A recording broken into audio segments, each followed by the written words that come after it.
Hey, what's up, everybody? This is Matthew with Atlantic Computer Services here in Wilmington, and I'm here with Kevin Flowers. Kevin Flowers is with Wade Direct. How you doing today, Kevin? I'm well. I hope you are. Doing great, doing great. So Kevin and I actually met on LinkedIn and had some coffee and got together and got to talking and found out that we've got quite a bit of synergy in our businesses. So I'm in outsource IT, and Kevin, what's the nature of your business? So we're a insurance and risk management firm. After our conversations, heavier on the risk management side, and we'll kind of dig into what that means when it comes to cybersecurity. But the easy way to say it, we get paid by placing insurance, but there's a lot of other work that goes into it where we specialize in. Gotcha, gotcha. Yeah. So as we got to talking, what we discovered was that our company deals with things on the front end with prevention and best practices and things like that to not get caught up in any types of cybersecurity issues. And your company deals with what would be considered, coming in if somebody does wind up in a situation like that, you come in and save the day on the insurance side. So between the two of us, it's like a nice little 1-2 punch there. Yeah. And as a matter of fact, we actually got to work almost rather quickly on a real life client example where we had a client who was working with another insurance carrier that was denied cyber insurance or cybersecurity insurance by that carrier, and we were able to refer them to you. And what were you able to do with them once they got over to you? Yeah, the referral was pretty simple. It was just they got told no.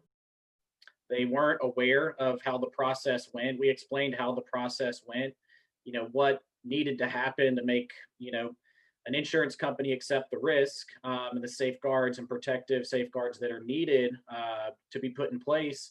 And we were able to move forward, like you said, really, really quickly in between two holidays, Thanksgiving and Christmas, Yeah.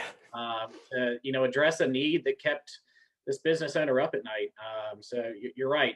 It was just explaining the process, removing, this was a non-technology related client that didn't know a lot about technology. The CEO was the CIO, he was the IT guy, he was everything. And he just needed someone to sit down with him and explain the process instead of just saying, no, we can't do it.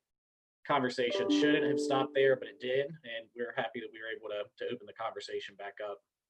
Good deal. Good deal. And yeah, so after they met with you guys, they came back to us because they'd only engaged us in a project. They were doing a migration into Office 365, and that's what we did for them. And then after meeting with you guys and finding out what things they needed, we were able to set them up in a way that it made more sense for the getting approved for the insurance. Correct. And like you mentioned before, the CEO was doing tech and everything on his own and found out that it might be the kind of thing that he would like to outsource on the whole. So we were able to come in and fill that need for him as well. So like I said, it was a real nice kind of combo effort there. And I love when things like that work out. So that led us to more discussions about kind of the state of cybersecurity on a whole. And one of the things that always, I guess, always kind of gets me interested is how a lot of people think that cybersecurity is a problem for things like Target and Home Depot and major corporations and things like that. But it's really not. It's almost more dangerous for small local businesses. I mean, does that make sense? Yeah, for sure. I mean, we're seeing a big shift into middle market and small businesses being the target of ransomwares. Yeah, I think you're 100% right. Yeah, and ransomware is one of those things that I think some people are aware of, but it's one of those things. If you're a small business owner and you don't know what that is, you really need to look into it because it can be crippling. I mean, there are just all types of things that can go wrong for that, and small business owners are real targets for that because they don't have the resources that these major corporations have. They don't have the teams of lawyers. They don't have the forensic accountants and the forensic IT departments to go in and dig this stuff out. And it can be just absolutely costly and crippling if you're stuck dealing with these kind. And I think you told me that the recommendation by a lot of companies is that if you ever get attacked by ransomware, if you ever get pulled into one of these scams, is to just pay up. Yeah, whether you engage your insurance or not, I mean, if you don't carry insurance to respond to ransomware, the first step is going to be, I mean, the FBI is going to tell you not to, but everyone else that wants you to get back into business is going to tell you to, because, these attackers are smart. It's you mentioned Target, large corporations. The only difference between those large corporations and a small business is the sliding scale of the ransom demand. It's going to be based off what they think the company will pay. It's a numbers game. It's get in, get out, and get that ransom paid and move on to the next one. And these attackers are really loyal. They do everything they say they're going to do. Now there's cost on the back end of that for forensics and just regulatory reporting and things like that. But for the most part, these attackers don't want to soil their own name by being known as the person that doesn't live up to their end of the ransom demand. It's crazy. It's almost a customer service at this point that they want to maintain, but it's true. They're pretty true to their word. But we don't. I guess the best practice is to engage with your IT, bring in a third party if you don't carry insurance for it. But I think that I know for sure that we see the majority of the ransoms are paid instead of challenged, because you want to get back online, you want to get back to business. The only way to do that is step one is to meet that ransom demand, and then work on the back end issues after that. Yeah, and I think that the whether you're going to fight it, whether you're going to pay it or whatever, I think that the most important thing that we're trying to get across is don't get mixed up in it in the first place. Yeah. Take whatever steps you can to prevent those kinds of things. There's some basic things that you can do, and we'll get into a couple of those here in just a minute. But before we do, I want to talk about 2020, along with being dealing with pandemic and shutdowns and all the other things that businesses had to go through, was a banner year for cyber attacks. So I was looking at some statistics here, and this is just ransomware attacks by themselves, which is what we were talking about. So in the US, actually this is a global damage. 2018, we're looking at $8 billion in ransomware attacks. And this is everybody. This is a global number. 2019, 11.5 billion. 2020, $20 billion. So just almost double the amount from year to year from 2019. And that comes from a couple different things. First of all, the hackers are getting smarter. Cyber criminals are always coming up with new ways to end around security systems, to end around different things. So you've got to stay as vigilant as possible. And just, as the technology moves faster, as we get into 2021, these numbers are getting forecasted. They're certainly not forecasting a decrease. Whether or not it doubles again is anybody's guess, but they are definitely forecasting an increase in all of that. Yeah, I agree with that point. A lot of it comes from, we're developing solutions to these new technologies that the attackers are creating after the attacks happen. Where there is no proactive solution, because unfortunately it seems like the attackers are smarter than the people fighting it. If they put that use to that skill to good, we'd be in a good place. But yeah, I mean, we're creating the solutions on a pretty large deficit of time as to they're introducing them. So you're 100% right. Yeah, and the takeaway from that is once these things are figured out and then the protections are in place, you've got to get them in. Mm-hmm. So if you're not taking any steps to protect the business, then you're going to be falling for the types of things that have already worked. And trust me, hackers know that people are out there and that their systems aren't protected and that their systems are vulnerable. And if something worked once, they're going to plug at it over and over and over again until they get as much of it as they can. Mm-hmm. So as soon as something is figured out and the patches roll out and the new updates and everything roll out to the antivirus, to the securities, You want to have those kinds of things in place, and you want to be insured against anything that does come down the line, to protect yourself in case there is something that falls through the cracks. So let's there was a local example that I wanted to share. Of course, I can't share any type of client information for the sense of confidentiality, but one of the things, we had someone come to us who right here in Wilmington was a local healthcare office that was the victim of a ransomware attack. And that's another thing that kind of prompted me anyway into making videos or making announcements and things like this. Is this one hit right here in our own backyard. And what happened was the client's system was taken over. It was done through a virus that crawled in through a user's computer, one of the employees. By the time it's all said and done, we're looking at restoration of the system, cyber forensics, attorneys, and insurance. It's going to cost them nearly $250,000.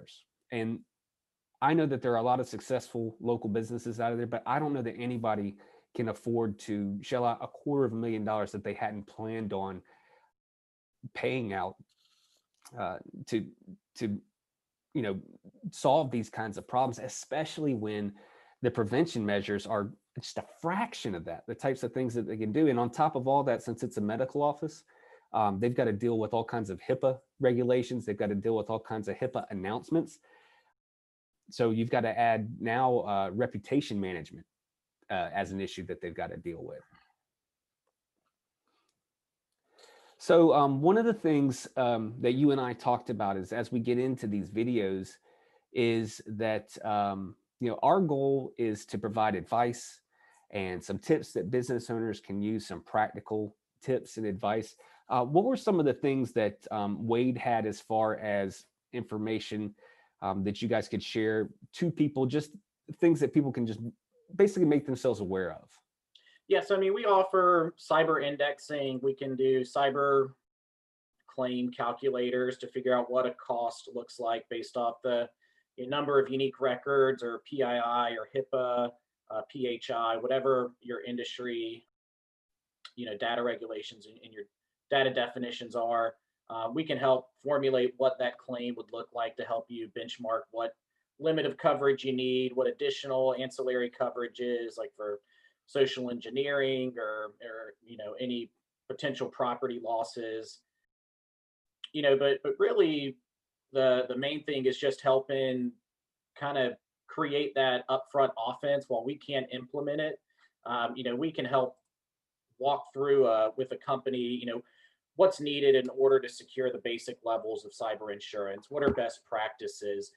What resources can we bring in to help, implement those and carry that relationship forward of, that good cyber hygiene that's needed to make sure your insurance program is responding in catastrophe and not in, negligence. So, the basic things are password management, antivirus, encryption, mobile devicing, software patching, critical data backup. And one thing we do with all of our clients is create a cyber incident plan. And it's just putting it on paper like you would an employee handbook, a fire emergency protocol. It's like, who do you need to call? Who does what? Who wears what hat when a cyber incident happens? Because when you scramble in those situations, that's when things go wrong. If you don't know who does what, and you go to the CEO, but you need to be going to the CIO or the CSO or the CISO, depending on how large your company is, there's a lot of players in this. So just being able to identify that. But those 5 or 6, 7 basic protocols and safeguards, I mean, those are the first steps that we look for when engaging with a new client, and things we'll talk about some more in these other series for sure. Just explaining what those are and making sure that small business owners understand what and how to implement those. Yeah.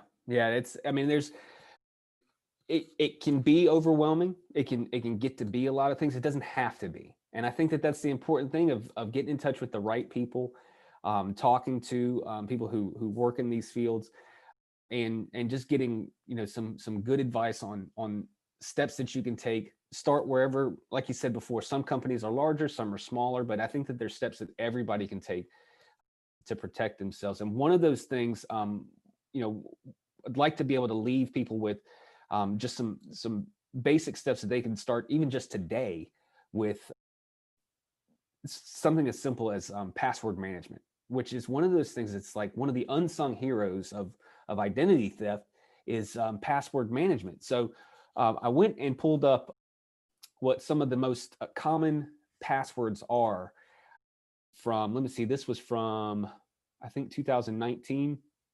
And first of all, if you hear your password on this list, you need to change it yesterday. But some of these things are like QWERT, so the first 5 letters across the top of the back of the keyboard, ABC123, password, password 1, 2, 3, 4, 5, 6. I think that comes from Spaceballs. What else is there? Baby girl is on there, Ferrari, Mad Dog, Boo Boo, Big Daddy, all these things, along with just other, you know, password 1, 2, 3, just combinations of very simple, very, you know, common thing. A lot of times these passwords too are what come as automatic account setups. So if you sign up for an app or you sign up for a program or something, a lot of times your username is going to be your email and your password is going to be something like password with $2 instead of S's. I mean, and that's, listen, the people who are trying to break into your system or break into your network, a lot of times come from these tech backgrounds. They know all this stuff. Yeah. You know, this is not news. So this is something that you really need to take, you know, take steps to do so. You know, don't use personal information. Don't use birth dates. Don't use your kids' names. Don't use pet names. That's another good one.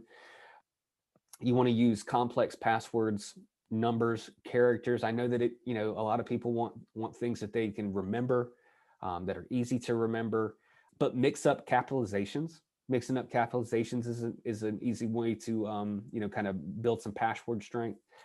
And, you know, we encourage all of our clients. I know it's a pain in the butt. I know everybody hates it, but 2-factor authentication, where you get a message to either, you know, you sign in and it sends you an email that you have to put in a one-time special code, or you sign in and it sends you a text where you've got to put in a one-time special code. Yes, it's an extra step. Yes, it's a pain in the butt, but man, is it like one of the most basic things you can do to protect yourself and protect your account. Yeah. Good analogy that I use with people that don't deal with cybersecurity every day is, you know, picture going to get homeowners insurance on your home and the inspector comes out and you don't have a front door on your home. That carrier is going to be like, wait a second, like you got to get a front door. And then all those other things you mentioned, like the 2-factor authentication, you know, that's the deadbolt. That's the lock on the doorknob. You know, it's not just the door, it's all the safeguards you can put in place. So, you know, to put that in perspective, just the smallest, most basic things you can do usually are the, you know, easiest things to infiltrate. Not having a front door in your home, pretty inviting to someone walking through the neighborhood looking to rob people. You know, that's the like you said, having those weak passwords and you know, not having the 2-factor authentication. That's just, they're gonna attempt to break that. That's going to be their first step. You know, the attackers. Yeah, and everybody likes low-hanging fruit. You know, right. I mean, no, depending on the size of your company, you know, hackers aren't going to spend a ton of time trying to get in, but if the window is open, literally, they're going to crawl through it. Yeah. Like you said, if the door doesn't have a lock on it and they can just walk in, then yes. If the door is locked, if the window is latched, on to the next house, because there's probably an easier target out there. Yeah. So don't be the easy target is basically what we're trying to say. Yeah. All right. Well, Kevin, thank you very much. You know, this has been great. I think this is a good start to what we're trying to accomplish. And like Kevin said, we're going to be sharing more information about quite a range of topics here over the next couple months as we create more of these videos, because there's so much that goes into protecting your business, protecting yourself, protecting your clients' data. I mean, these are all things that can fall victim and fall prey to online attacks, cybersecurity breaches, and cyber attacks. And if nothing else, we want you business owners, we want you people in the community to be prepared and know that there are steps that you can take to protect yourself. If there's something that you need, that you have a specific question about, feel free to post it in the comments below this video. We'll use that in future videos as more topics of discussion. There are lots of things out there, so if there's something specific that you want to see covered, let us know. We'd be happy to. And we'll also put in links to ACS and links to Wade, so that if you guys have a question about one of the services that we provide, that you want to get help with, you can reach us there. And again, if you have any other specific questions, you can reach us through either of those sites. So, Kevin, is there anything else that you want to share before we close it out for today? No, as always, with any of these video things, forgive any missteps that we've taken. These things always never go off without any hitches. So yeah, we look forward to putting some more on, and we'll be Hollywood level by the time we're on video 4 or 5. That's right. That's right. That's the goal. Hollywood level before it's all said and done. Yeah. All right, Kevin. Well, thanks a lot, man. Appreciate your time today, and we'll be talking again soon. All right. Bye, y'all.